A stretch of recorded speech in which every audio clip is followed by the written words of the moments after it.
سلام كبرات تخاتلتي كما يتخونو أبزز اللهم سلام الملوت عنان انداتمنخو نلوم دما كم تقصالي دقربو بزعبا مرقا دم أبا أغار ويكا ديب فينوس ترومبوسيس زبلا رستحيزة مزيلخو سرناي مكتتال مرقا دم أبا أغار وي أبسراور دم ناي أغار بناي حكمنا تصاوعا ديب فينوس ترومبوسيس زبال كوينو دم كاب أغارنا بتكملوسو زقبا جيزي كملس مزيك إلن ኣብቲ ዘለዎ ቦታ ክረግእ ከሎን ዝፍጠር ኩነታት እዩ ምርጋእ ደም ኣብ ዝኾነ ክፋል ኣካላትና ዘጋጥም ኮይኑ ሕጂ ዝዛረበሉ ግን ብዛዕባ ኣብ ኣእጋርና ንዘጋጥም እዩ ዝበዝሐ ግዜ ምርጋእ ደም ዘጋጥመሉ ቦታ ኣብ ዳንጋ ክኸውን ከሎ ኣብ ሰለፍን መዓጥቆታትናን ዝርከቡ ሰራውር ደም እውን ሳሕቲ ይርአ ምርጋእ ደም ኣብ ኣእጋር ብፍላይ ኣብ ዝማዕበላ ሃገራት ጉኑን ሕማም ኮይኑ ምልክታቱ ድማ ብከም ሃንደበታዊ ሕበጥ ሓደ ክፋል ዳንጋ ወይ ክልቲኡ ክኸውን ይኽእል ኣብ እትንቀሳቐሰሉ ግዜ ቃንዛ ወይ ናይ ምጭባጥ ስምዒት ኣብ ኣእጋር ወይ ደናጉን ሰለፍን ኣብ ርእስቲ ሕበጥ ናይ ደናጉና እውን ሙቐትን ምቕያሕን ከምኡውን ምቕያር ሕብሪ ቆርበትን ክረአ ይከኣል ኣብ ጥቓ ቆርበት ኣእጋርናን ደናጉናን ዝረአ ካብ ንቡር ንላዕሊ ዝዓበየ ሰራውር ደም እውን ከም ምልክታቱ ይግለጽ ጠንቅታት ምርጋእ ደም ኣብ ኣእጋርና ብሰለስተ ኩነታት ይፍጠር ሓደ ሰራውር ደምና ክጉዳእ ከሎ ካልኣይ ብሰንኪ ዝተፈላለዩ ሕማማት ናይ ምርጋእ ፀገም ከጋጥም ከሎ ሳልሳይ ድማ ደም ብግቡእ ናብ ልቢ ምምላስ ምዝኣቢ ሰራውር ደምና ብሰንኪ መጉዳእቲ መጥባሕቲ ወይ ብጌጋ ኣወጋጋእ መርፍእ ክትንከፍ ከሎ ደም ብግቡእ ናብ ቦትኡ ክምለስ ኣይክእልን በዚ ምክንያት ድማ ኣብቲ ዘለዎ ቦታ ይረግእ ካልኣይ ገለገለ ሕማማት ከም መንሽሮን ተወርሳዊ ፀገማት ደምን ንምርጋእ ደም ይፈጥሩ ገለገለ መድሃኒታት ከም መከላኸሊ ጥንሲ ናይ ሆርሞን መድሃኒታትን ንምርጋእ ደም ይፈጥሩ ወይ የቀላጥፉ ኣብ ድሸምገሉ ሰባት እውን ብሰንኪ ነቕፂ ሰብነት ምርጋእ ደም ከጋጥም ይኽእል ነዚ ሓደጋ ዝተቃልዑ ሰባት ወይ ዝቃልዑ በዓል መንዮም ንዝብል ድማ ሓደ ስድራቤታዊ ታሪክ ዘለዎም ሰባት እዚ ክብል ከለኹ ኣብ ቤተሰቦም ናይ ምርጋእ ደም ፀገም ዘለዎም እዚ ኩነታት ኣብኦም ከጋጥሞን ልዕል ተኽእሎ ኣሎ ካልኣይ መንሽሮ ዘለዎምን ናይ መንሽሮ መድሃኒት ዝጥቀሙ ሰባትን ሳልሳይ ልዕሊ 40 ዓመት ንዝኾኑ ራብዓይ ነፍሰ ጾራት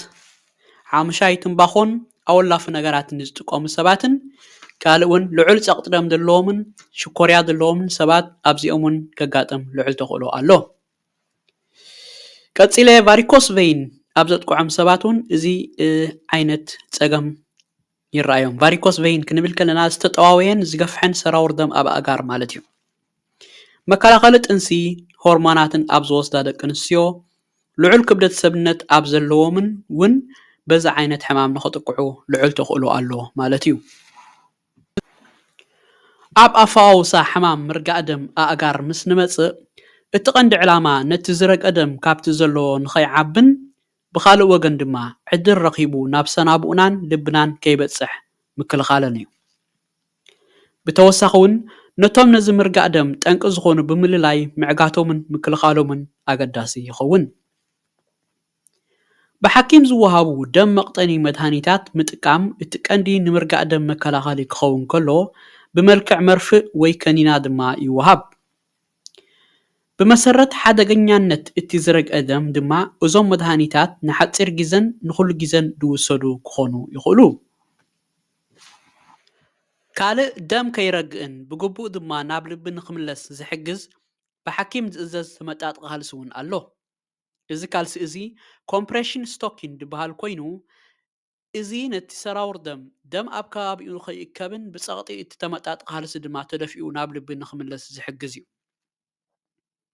ካልእ ሳሕቲ ዝረአ ኣገባብ ሕክምና ምርጋእ ደም ድማ መጥባሕቲ ኮይኑ እዚ ልዒሉ ዝተገልጸ ኣገባባት ዕውት ምስ ዘይከውን ድግበር ድማ እዩ እዚ ዓይነት መጥባሕቲ ሓኪም ብመጥባሕቲ ሓደ መንፊት መሰል መሳርሒ ኣብቲ ዝዓበየ ሰራውር ደም ናይ ኣካላትና ብምቕማጥ ዝግበር ዓይነት ምክልኻል ምርጋእ ደም እዩ እቲ ካብ ኣጋርና ድመጽእ ዝረቀ ደም ድማ በዚ መንፊት ይዕገትን ካብ ናብ ሰናብኡናን ልብናን መብጻሕ ድማ ይኽልከል እዚ ልዒሉ ዝተጠቕሰ ኣገባባት ብምግባር ምርጋእ ደም ኣብ ሰብነትና ምክልኻል ይከኣል ማለት እዩ። ኣብ መወዳእታ ድማ ካብ ሓሚምካ ሕክምና ተኸላኺልካ ጥዕና ከም ዝበሃል ቅድሚ ዝኾነ ነገር ምስ ዓቡ መከላኸሊ ምርጋእ ደም ኣብ ኣጋር ስሩዕ ምንቅስቓስ ኣካላት ምግባርን ብብዝሒ ኣብ ሓደ ነገር ኮፍን ደውን ዘይምባልን ክኸውን ከሎ ኣብ ሓኪም ብምቕራብ ድማ ግቡእ ክትትል ጥዕና ምግባር እቲ ኣገዳሲ ነገር እዩ። እምበኣርከስ ክቡራት ተኸታተልተይ ንሎሚ ኣዳልዮ ዝነበርኩ መደብ እዚ ነይሩ ጠቓሚን መሃርን ዝኾነ ሓበሬታ ሂበኩም ንኸውን ተስፋ ይገብር። ኣብ ድመጽእ ብኻልእ ሓድሽ ኣርእስቲ መሃር ኣርእስቲ ክሳብ ንራኸብ ኣብዚ ዘለናዮ ሰላምን ምሉእ ጥዕናን የቐኒለይ።